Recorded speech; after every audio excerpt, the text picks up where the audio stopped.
Bem-vindos aqui ao nosso canal do YouTube.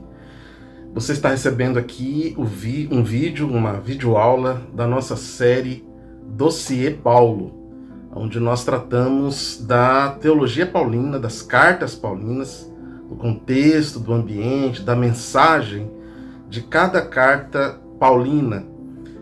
Certa feita, nós pregamos sobre Gálatas durante alguns meses. E Gálatas é uma carta muito importante porque Paulo tem uma estima especial pela igreja que ele havia fundado, a igreja na Galácia.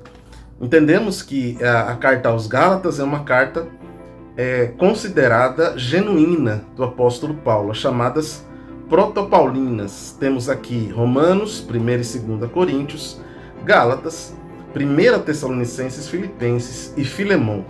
Essas cartas são certamente de autoria paulina e elas estão em coadunância teológica, em coadunância linguística. Temos absoluta certeza de que Paulo é o autor genuíno dessas cartas.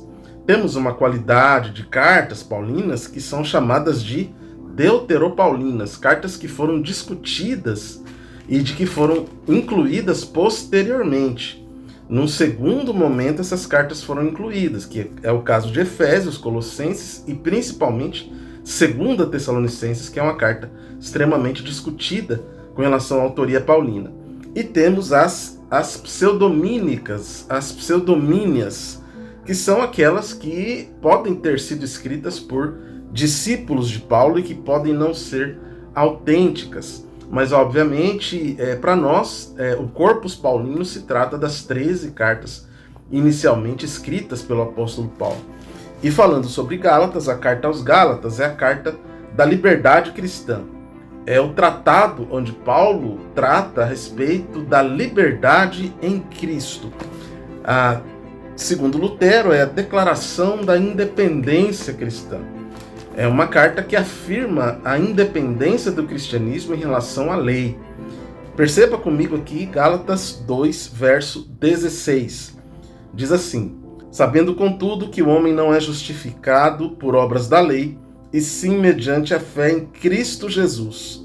Também temos crido em Cristo Jesus, para que fôssemos justificados pela fé em Cristo, e não por obras da lei, pois por obras da lei ninguém será justificado. Então perceba aqui a justificação pela fé, um tema central, por exemplo, da reforma. Então Gálatas é uma carta que foi considerada como o grito da reforma, o texto da liberdade cristã e da independência cristã em relação à lei.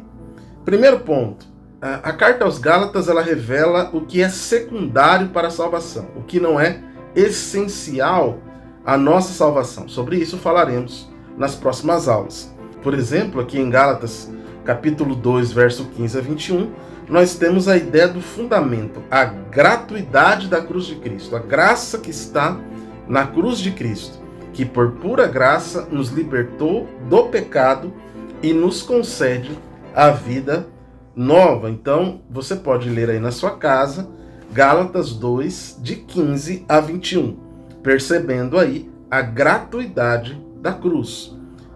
Mais um ponto, os perigos do legalismo. Bem, a carta aos Gálatas ela é extremamente clara, afirmando que a lei mosaica, o apego à lei mosaica, foi exatamente aquilo que fez com que os judeus rejeitassem a Cristo. Quando Paulo escreve a carta, ele já havia deixado a Galácia, ele estava possivelmente em Éfeso, segundo aí Atos 18, 19, Paulo está em Éfeso e ele recebe aí notícias daquilo que estava acontecendo na igreja da Galácia, as igrejas que ele havia fundado naquela região. Perceba aqui Gálatas capítulo 1, verso 6. Admira-me que estáis passando tão depressa daquele que vos chamou na graça de Cristo para outro evangelho. Perceba que ele está, em outras palavras, decepcionado, porque rapidamente aquela igreja abandonou o evangelho que aprendeu de Paulo para aquilo que Paulo chama outro evangelho. Então, a carta revela um Paulo extremamente triste e decepcionado, espantado, podemos dizer assim, com a apostasia dos Gálatas, que estavam abandonando aquilo que ele chama de verdadeiro evangelho. Ele está então decepcionado. Ele teme que o seu trabalho tenha sido em vão. Veja Gálatas capítulo 4, verso 11. Diz assim: receio de vós tenha eu trabalhado em vão para convosco. Está dizendo que sente-se ali frustrado, triste, decepcionado, temendo que o seu trabalho tenha sido em vão. Quantas vezes líderes, pastores, têm essa mesma sensação de que investem tanto nas pessoas e de que em algum momento todo aquele investimento se vê perdido quando as pessoas simplesmente abandonam todo aquele ensino recebido. É assim que Paulo está se sentindo. Ele chama os hereges de falsos irmãos que impõem um estilo de vida judaizante. Então veja que, ainda que Paulo demonstre em Gálatas 4,13 uma extrema gratidão àquela igreja, em função do cuidado que aquela igreja teve, está no capítulo 4, verso 13, e vós sabeis que vos preguei o evangelho a primeira vez por causa de uma enfermidade física. Então Paulo aqui relata algo da sua vida pessoal e relata a gratidão pelo cuidado que aquela igreja havia tido, a forma como a igreja o recebeu. Mas, apesar de toda a gratidão paulina, ele não hesita em denunciar, em falar dos problemas, das dificuldades que pessoas estavam causando, pessoas de fora daquela comunidade, estavam causando àquela comunidade que Paulo tanto amava e que por isso ele estava profundamente decepcionado, porque aquelas pessoas haviam ouvido o evangelho da graça da cruz e agora estava se apegando à lei mosaica, principalmente aos rituais de purificação muito próprios da cultura judaica, como a circuncisão e outros ritos de pureza.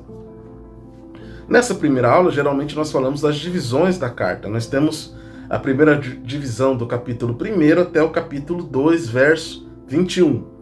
Depois, do capítulo 3 ao capítulo 4, 31.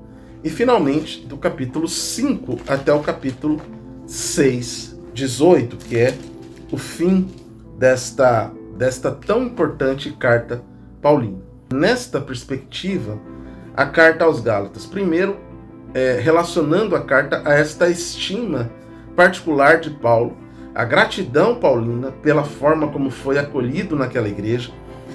Segundo, leia a carta como uma carta que afirma a liberdade cristã, a declaração da independência dos cristãos em relação à lei, aquilo que é secundário e aquilo que é essencial para a salvação do homem.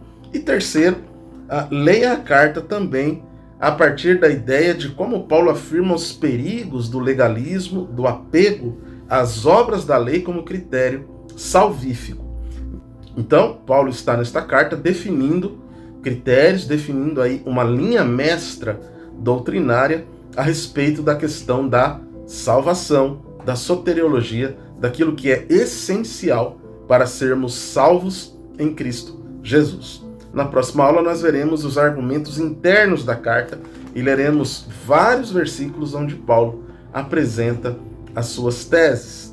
Então, bons estudos para vocês, não percam a nossa próxima aula do nosso dossiê Paulo. Forte abraço, até a nossa próxima aula.